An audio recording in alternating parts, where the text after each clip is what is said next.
Assalamualaikum warahmatullahi wabarakatuh. Selamat pagi, siang, sore, dan malam. Jumpa kembali kita di video yang kedua dari materi pendahuluan untuk mata kuliah Heritage. Di video sebelumnya telah saya sampaikan bahwa pendahuluan ini akan terdiri dari 3 materi dalam 3 video, yaitu materi pertama berisikan pengertian dan ciri heritage. Materi yang kedua, signifikansi heritage atau pentingnya heritage, dan kemudian yang ketiga adalah heritage sebagai sebuah peluang. Pada video kali ini, kita akan mengkhususkan kepada materi yang kedua. Materi yang kedua yaitu signifikansi heritage. Untuk memahami pentingnya heritage, maka perlu diketahui terlebih dahulu permasalahan yang terjadi. Sebuah kota pada hakikatnya akan terus berkembang. Pada saat sebuah kota berkembang, maka bangunan baru banyak bermunculan. Jika perkembangan kota ini tidak terkendali, maka akan terjadi pertumbuhan kota yang terlalu pesat. Akibatnya, pertumbuhan bangunan menjadi tidak terkontrol. Banyak bermunculan berbagai gaya atau langgam dari sebuah bangunan. Bangunan lama yang tadinya bersejarah memiliki ciri-ciri tertentu dari sebuah kawasan akhirnya menghilang. Kota pada akhirnya menjadi seragam, sehingga tidak lagi memiliki identitas. Dan yang lebih parahnya lagi, muncul bagian kota yang mengalami keterpurukan dalam hal nilai ekonomi, sosial, dan budaya, sehingga kawasan tersebut justru menjadi sarang daripada kriminalitas. Menanggapi perkembangan kota yang pesat dengan berbagai permasalahan pada sebuah kawasan atau pada sebuah tempat dari sebuah kota, banyak anggapan yang timbul kemudian. Anggapan yang pertama mengatakan bahwa kawasan atau bangunan tua yang berada di sebuah kota akan menghambat pembangunan. Anggapan yang lainnya mengatakan bahwa kawasan atau bangunan tua dituding hanya sekedar tuntutan nostalgia dan romantisme belaka. Mereka layaknya tidak perlu berada di dalam sebuah kota, yang modern dan sebagainya. Nah, bagaimana seharusnya kondisi ideal dari masalah-masalah ini? Jika kita perhatikan pada bangunan tua atau kawasan yang bersejarah dari sebuah kota, hakikatnya semua itu telah menjadi bagian dari kehidupan, telah menjadi bagian dari perkembangan kota, bahkan dari sejak awal tumbuhnya kehidupan di kawasan atau di kota tersebut. Semuanya itu juga berkaitan dengan citra sebuah kota. Biasanya, pada bangunan tua atau kawasan bersejarah atau kawasan tua memiliki berbagai nilai yang terkandung. Misalnya, sejarah daripada perkembangan situasi, kondisi, ekonomi, politik, sosial, budaya pada saat itu. Atau pada konteks arsitektur, berkaitan pula dengan perkembangan dari langgam arsitektur pada masa itu. Berdasarkan fakta tersebut, selayaknya sebuah bangunan tua atau sebuah kawasan yang bersejarah selayaknya menjadi potensi bagi sebuah kota. Karena pada hakikatnya sebuah tempat atau sebuah bangunan memiliki makna yang spesifik atau spesial bagi kita. Mereka memiliki makna baik bagi individu, bagi komunitas lokal, bagi tempat, bagi kawasan, bagi negara, bahkan bagi dunia. Tempat atau kawasan atau bangunan yang bersejarah ini juga memiliki kekayaan dalam kehidupan, memiliki rasa yang dalam bagi keterkaitan antar hubungan manusia atau antar komunitas. Juga menyediakan sebuah kaitan antara sejarah masa lalu pada masa kini dan kemudian terkait pula untuk masa depan. Mereka memiliki catatan histori atau sejarah dan mengekspresikan masa lalu kita. Dan bangunan atau kawasan bersejarah ini pada hakikatnya tidak tergantikan dan selayaknya harus dikonservasi untuk hari ini dan generasi yang akan datang. Potensi ini sesuai dengan apa yang disampaikan oleh Trosby dan Hernowo pada buku mereka. Dikatakan bahwa kawasan bersejarah atau bangunan tua memiliki beberapa nilai. Nilai yang pertama adalah nilai estetik, baik daripada sebuah interior ataupun eksterior bangunan maupun kawasan itu. Kemudian nilai yang kedua adalah nilai spiritual, yaitu bagaimana sebuah bangunan atau sebuah kawasan memiliki posisi penting dalam suatu agama atau sebuah kepercayaan. Yang ketiga adalah nilai sosial. Dikatakan dalam konteks nilai ini di mana bangunan tua atau kawasan yang bersejarah mampu memberikan ikatan dalam suatu komunitas dan menciptakan unsur landmark bagi suatu tempat. Nilai yang keempat adalah nilai sejarah. Tentu saja, bangunan tua atau kawasan bersejarah memiliki sejarah yang panjang. Bangunan atau kawasan yang bersejarah ini menjadi bukti bahwa pada masa lampau ada peradaban, ada perkembangan dari sebuah budaya, ada sebuah cerita tentang kondisi situasi pada masa itu. Dan yang berikutnya, nilai yang terkandung dalam bangunan dan kawasan bersejarah ini adalah nilai simbolis, yaitu bagaimana kemudian bangunan dan kawasan sejarah ini mampu mewakili status sosial dari masyarakat tertentu. Misalnya saja, pada kawasan tertentu ternyata ada permukiman tertentu. Dikatakan bahwa permukiman ini adalah tempat yang begini pada masa lampau, dan itu menjadikan sebagai sebuah simbol daripada status sosial. Dan yang terakhir adalah nilai otentik, yaitu bahwa tidak ada yang sama daripada bangunan tua atau kawasan yang bersejarah seperti itu di bagian lain daripada kawasan tempat yang lain ataupun bahkan di seluruh dunia. Nah, semua nilai tersebut akhirnya memberikan sebuah nilai yang lebih untuk individu maupun komunitas, bahkan untuk sebuah negara.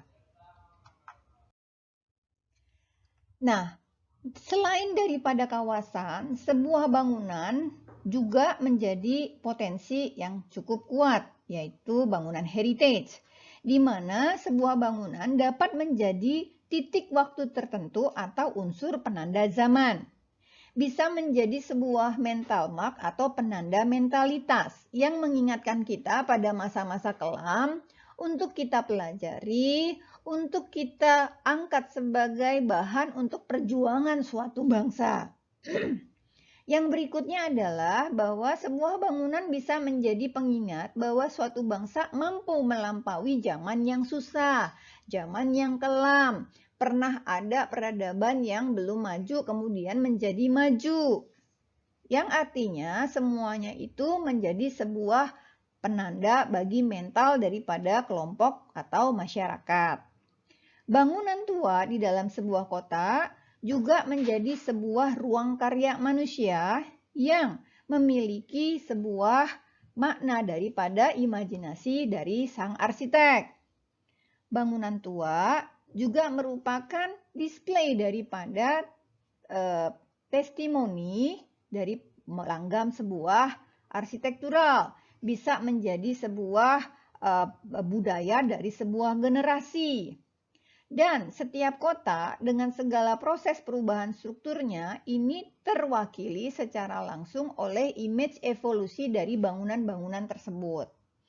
Nah, bangunan cagar budaya ini dalam bentuk arsitektur visual dipercaya lebih stabil dan lebih lama bertahan daripada kebudayaan verbal yang ada. Kita tahu bahwa jika ada sebuah kebudayaan yang baru, maka biasanya budaya lama itu akan berubah. Itu gampang terjadi atau mudah terjadi untuk budaya-budaya yang intangible. Namun ketika itu masuk dalam sebuah bangunan, itu menjadi lebih lama waktunya sehingga menjadi sesuatu yang masif untuk dipertahankan. Juga lainnya, arsitektur merupakan pengejawantahan dari semangat dan aspirasi masyarakat pada waktu dan tempat tertentu. Adanya kontradiksi yang mengatakan bahwa di satu sisi bangunan tua atau kawasan bersejarah merupakan sebuah hal yang negatif yang tidak menjadikan sesuatu kota menjadi indah dan seterusnya, dengan sebuah pendapat yang mengatakan justru bangunan tua dan kawasan bersejarah ini seharusnya mampu menjadi potensi bagi perkembangan atau pembangunan sebuah kota. Akhirnya menimbulkan sebuah pertanyaan. Harus seperti apakah kondisi ideal bagi sebuah kota yang memiliki peninggalan bangunan tua atau kawasan bersejarah? Pada hakikatnya, sebuah kota atau sebuah kawasan, sebuah tempat, bahkan sebuah kampung itu memiliki hak untuk tetap indah dan cantik. Dan mereka memiliki kawasan yang penting yang menjadi pusat kegiatan sebuah kota, baik kegiatan wisata, religi, ekonomi, dan sebagainya, bahkan eksplorasi dalam arsitektur. Dan mereka juga memiliki hak untuk memiliki peran yang penting sebagai identitas sebuah kota. Jika mereka menginginkan ini, jika sebuah kawasan atau sebuah tempat atau sebuah kota menginginkan hak-haknya seperti ini, maka selayaknya sebuah bangunan atau kawasan yang bersejarah itu dapat menjadikan kota itu tetap indah dan cantik, tetap menjadikan kawasan yang penting yang menjadi pusat kegiatan, dan bisa memiliki peran yang penting untuk menimbulkan sebuah identitas kota. Nah, bangunan tua dan kawasan bersejarah ini mestinya dikembangkan dan dibangun kembali dan dikembalikan nilai-nilainya, di mana semuanya itu memiliki nilai pendidikan, identitas, rekreasi, inspirasi, dan ekonomi. Jadi, selayaknya sebuah bangunan tua dan kawasan yang bersejarah dapat digali nilai-nilainya untuk menjadikan kota berkembang sebagaimana lazimnya. Lalu bagaimana sebuah bangunan tua atau kawasan bersejarah dapat menjadi bagian dari pembangunan sebuah kawasan kota pada masa sekarang di abad modern ini? Peter Hort dalam Heritage Management Interpretation Identity mengatakan selayaknya bangunan tua maupun kawasan bersejarah termasuk di dalamnya budaya material maupun alam selayaknya diselamatkan. Dalam hal ini, bangunan tua maupun kawasan bersejarah mestinya menjadi heritage, menjadi warisan, menjadi pusaka yang tetap harus dilestarikan dan dipelihara hingga untuk masa depan. Karena hal ini terkait tidak hanya terhadap sebuah tempat, tidak hanya terkait dalam sebuah wilayah, kota, tapi juga sebuah negara, bahkan dunia, karena biasanya dalam sebuah sejarah tidak hanya berbicara tentang satu sejarah tempat saja, tapi akan terkait tempat-tempat lainnya. Demikian juga sejarah arsitektur tidak hanya berkaitan dengan tempat itu saja, tapi berkaitan juga dengan perkembangan seluruh dunia dan beragam budaya lainnya, maka hal ini menjadi perhatian dunia pula. Untuk itulah, maka UNESCO mengatakan bahwa warisan atau budaya masa lalu seharusnya dilestarikan dari generasi ke generasi karena nilai-nilai luhur yang terkandung di dalam daripada warisan atau pusaka tersebut. Indonesia juga turut dalam menjadikan heritage atau warisan atau pusaka ini sebagai sesuatu yang penting dalam pembangunan. Itu sebabnya Indonesia menetapkan atau mendeklarasikan Piagam Pelestarian Pusaka Indonesia di Ciloto pada tanggal 13 Desember 2003, yang mana tanggal ini menjadi tonggak sebagai Hari Pusaka Indonesia. Nah, kemudian kita akan berangkat kepada persoalan bagaimana ini semua menjadi alasan bagi sebuah warisan atau pusaka, atau alasan bagi sebuah heritage. Kita tadi telah sampaikan bahwa bangunan atau kawasan bersejarah seringkali menjadi terbelakang. menjadi diabaikan akibat ada pembangunan baru di kawasan yang lain, atau adanya bangunan-bangunan baru yang bersanding dengan bangunan lama. Akibatnya, terjadilah hal-hal yang tidak diinginkan, seperti misalnya matinya aktivitas ekonomi. Orang berpindah kegiatan pada tempat yang baru, meninggalkan tempat yang lama, akhirnya aktivitas ekonomi di sini pun kemudian mati. Nah, akibat aktivitas ekonomi di sini mati, orang lebih sering berada di tempat yang baru, akhirnya terjadilah kualitas fisik maupun spasial daripada kawasan menurun. Bangunan-bangunan menjadi terlantar, infrastruktur menjadi tidak terurus. Akhirnya citra kawasan menjadi buruk dan infrastruktur menjadi tidak memadai lagi. Nah, lalu bagaimana kemudian masalah-masalah tadi dapat diselesaikan? Seharusnya bangunan tua dan kawasan bersejarah dapat menyelesaikan masalah-masalah itu sendiri. Bangunan dan kawasan yang bersejarah mestinya mampu mengangkat kembali nilai-nilai ekonomi, nilai sosial, dan nilai budaya dari kawasan itu sendiri. Mereka menjadikan bagian penting dari sebuah kota dan mampu memiliki peran sebagai identitas sebuah kota atau kawasan dengan tampilan pembungkus makna. Mereka juga harusnya mampu mendorong elemen utama urban decorum atau sebagai pendorong untuk terciptanya budaya yang pantas, perilaku beradab yang baik dari sebuah kota atau sebuah situasi sosial. Mereka juga mampu menjadi penanda kehidupan dan sejarah kota sekaligus sebagai unsur penentu identitas kota. Mereka juga seharusnya menjadi pendukung ruang terbuka yang dijaga dan dibuat untuk semua anggota masyarakat berkumpul di dalamnya guna membangun suatu aktivitas yang bisa jadi merupakan sebuah laboratorium kerja daripada sebuah komunitas, sebuah pusat kegiatan sosial, galeri seni, dan lain sebagainya. Dan bangunan tua dan kawasan bersejarah ini juga seharusnya dapat dipertahankan, ditransformasikan, dan disesuaikan menjadi fasilitas lain yang mampu menciptakan daya tarik sebuah kota dan mendukung penampilan bidang usaha untuk kegiatan ekonomi kebudayaan. Bagaimana itu semua bisa diciptakan? Dengan menjadikan bangunan kota atau kawasan bersejarah menjadi heritage, menjadi warisan, menjadi pusaka dari sebuah kawasan, sebuah kota, bahkan sebuah negara. Bagaimana itu bisa dilakukan? Akan kita lanjutkan dengan video selanjutnya. Demikian, terima kasih. Selamat pagi, siang, sore, dan malam. Assalamualaikum warahmatullahi wabarakatuh.